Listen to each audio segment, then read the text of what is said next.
नमस्कार मु मानसी स्वागत करुच्ची मोर यूट्यूब चैनल एमएस स्टडी को। आज आम लिखा चाहते ओडिशार पर्वपर्वाणी। प्रथम लिखा उपक्रम। ओडिशार एक पर्वपर्वाणी राज्य। धर्मप्राण उत्कलीय माने जो प्राचीन कालरू पर्वपर्वाणी पालन कर आसुछंती। ओडिशार पर्वपर्वाणी गुड़िक मूल धर्मीय भावना साधारणतः निहित, मात्र अनेक पर्व कृषि, स्वास्थ्य और किंवदंती भित्ति उपर प्रतिष्ठित। ओडिशा रे विभिन्न संप्रदायर आदिवासी बास करुथिबारु सेमानकर पर्वपर्वाणी गुड़िकरे मध्य भिन्नता परिलक्षित हुए। ओडिशा भारत रे एक राज्य होइथिबा हेतु एठारे जनसाधारण मध्य राष्ट्रीय पर्व पालन करिथांती। तापर देखिबा आमे मास भित्तिक पर्वपाणी। बैशाख वर्षर प्रथम मास। एही मासर महाविषुव पणा संक्रांति, हनुमान जयंती, अक्षय तृतीया, नृसिंह जन्म और बुद्ध पूर्णिमा आदि पर्व पालित हुए। पणा संक्रांति उपलक्षे ओडिशार विभिन्न देवस्थान रे यात्रा होइथाय। यह एक प्रधान पर्व। ग्रीष्मताप निवारण पाई पणार व्यवहार आरंभ हुए। अक्षय तृतीया चाषीकूलर प्रमुख पर्व। कृषक उत्साह उद्दीपना भितरे जमीरे मुठी अनुकूल करे।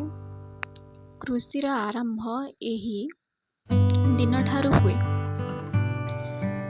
चंदन यात्रा, सावित्री व्रत, शिव विवाह, शीतल षष्ठी, गंगा दशहरा, चंपक द्वादशी और देवस्नान पूर्णिमा ज्येष्ठ मासर पर्वपाणी।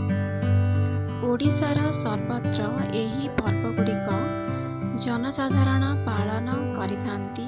श्रीक्षेत्र रे चंदन यात्रा ओडिशा प्रसिद्ध।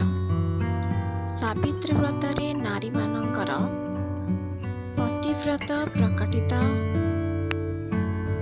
संबलपुर शीतल षष्ठी पर्व अति उपभोग्य।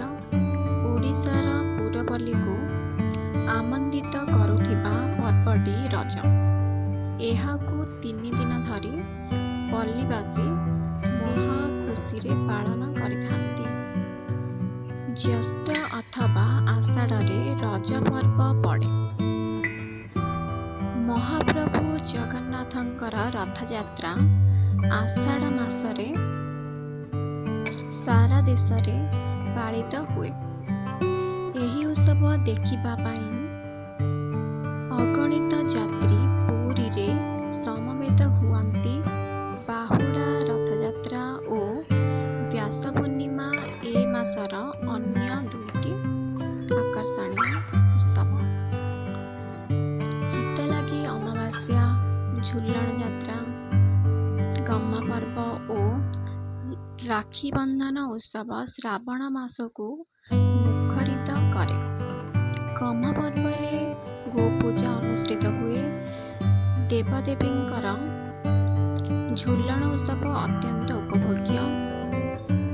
भाद्रव मासरे रक्षा पंचमी, श्री कृष्ण जन्माष्टमी, सप्तपुरी अमावास्या, बाली तृतीया, गणेश चतुर्थी, षष्ठी अनंत व्रत और भागव जन्म प्रभृति पर्वपर्वाणी लोक माने अपूर्व उत्साह रे पालन करिथांती। गणेश पूजा रे विद्यार्थी माने विद्यादाता गणेशंकर आवाहन करिथांती। जन्माष्टमी हिंदू मानकर प्रथम पर्व। भाद्रव मासर प्रति रविवार रे झियो माने खुदुरुकुणी ओषा करती। भाद्रव परे आसे आश्विन। द्वितीय ओषा महालया, दुर्गा पूजा, दशहरा, सोमनाथ व्रत, कुमारोत्सव और गजलक्ष्मी पूजा आश्विन मासर पर्वपर्वाणी। आश्विन मासरे घरे घरे सप्तपुरुषंकर उद्देश्य महालया श्राद्ध कराଯାଏ। ओडिशार विभिन्न देवी पीठरे और घरे घरे शक्तिमयी देवी दुर्गांकर पूजा महोत्सव सप्तमी, अष्टमी और नवमी तिथि रे पालित हुए। कटकर दुर्गा पूजा देखिबा पाई बहु जन समागम हुए। दशहरा हिंदू मानकर एक प्रधान पर्व। कुमार पूर्णिमा रे कुमारोत्सव ओडिशार पुरपल्ली रे अपूर्व उल्लास सृष्टि करिथाए। काली पूजा, दीपावली, नाग चतुर्थी, गोष्ठाष्टमी, अँला नवमी, बड़ओषा और रास पूर्णिमा कार्तिक मासरे अनुष्ठित होइथाए। कार्तिक पूर्णिमा रे कटकर बालीजात्रा सहित ओडिशार विभिन्न अंचल रे उत्सवमान जाकजमकरे पालन करा जाए।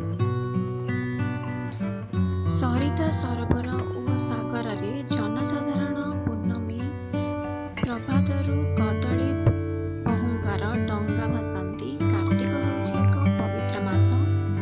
मार्गशीर कार्तिकर परवर्ती मास। खेतरे पाचिला फसल पुणी फसल कटा बुहा ए मासरे चली थाए। ए मासर प्रधान पर्वटी माणबसा लक्ष्मी पूजा। ओडिशार घरे घरे धन धान्यर देवी लक्ष्मीकर आराधना पाई आयोजन चली थाए। चिता झुटी रे घर हसी उठी थाए। मार्गशीर मासर प्रथम दिन छाड़ खाई। अँला नवमी आदि पर्व गुड़िक मार्गशीर मासर अंतर्गत। धनु संक्रांति, बकुल अमावास्या, सांब दशमी और देवाभिषेक पूर्णिमा पौष मासर प्रमुख पर्व रूपे परिगणित हुअन्ति। पौष पूर्णिमा को देवाभिषेक पूर्णिमा कहन्ति। एही दिन जगन्नाथ, बलभद्र और देवी सुभद्रांकर सुनावेश होइथाए। माघ मासरे मकर संक्रांति, त्रिवेणी अमावास्या, सरस्वती पूजा, चंद्रभागा स्नान और अग्न्युत्सव पर्व गुड़िक पड़िथाए। मकर एक प्रधान पर्व। माघ शुक्ल पंचमी रे छात्र छात्री माने विद्यादेवी सरस्वतींकर पूजा आराधना करिथांती। एही दिनटी को बसंत पंचमी मध्य कहन्ति। महाशिवरात्रि बा जागरण, फगुण दशमी, दोलोत्सव फाल्गुन मासर प्रधान पर्व भाବରେ परिगणित। शिव चतुर्दशी दिन कपिलास, गुप्तेश्वर, श्री लोकनाथ प्रभृति शैवपीठ रे जागर यात्रा अनुष्ठित हुए। पल्ली रे दोलबीमानरे देवादेवी आसीन होइथांती। ग्राम मानकरे देवादेवींकर भोगखिया दृश्य अति आनंददायक। लोके चैत्र मासरे मध्य अनेक पर्वपर्वाणी पालन करती। चैत्र मासर प्रथम दिन जनसाधारण पिचिकारी और रंग मध्यरे होली उत्सव पालन करिथांती। दोल पूर्णिमार 10 दिन मध्यरे ओडिशार विभिन्न स्थान रे पंचदोल, दशदोल उत्सव आडंबर सहकारे पालन करा जाए। बाणपुर तथा हरिजापुर पंचदोल ओडिशा विख्यात अटे। अशोकाष्टमी, श्री रामनवमी, बसंती दुर्गोत्सव और चैत्र पूर्णिमा आदि चैत्र मासर एक उल्लेखनीय उत्सव। एतद् व्यतीत सप्तबार प्रत्येक बार एक उत्सव रूपे परिगणित। तापर आसिबो अन्यान्य पर्वपर्वाणी। ओडिशा एक आदिवासी बहुल राज्य। आदिवासी माने निज निजर पर्वपर्वाणी गुड़िक निज निज रीति रे पालन करिथांती।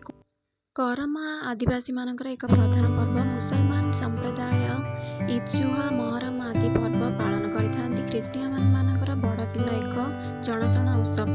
स्वाधीनता दिवस, साधारणतंत्र दिवस, गुरु दिवस, शिशु दिवस आदि राष्ट्रीय उत्सव गुड़िक ओडिशा रे पालित हुए। समग्र ओडिशा रे उत्कल दिवस पालन करा जाए। पर्वपर्वाणी पालनर उद्देश्य ओ आवश्यक।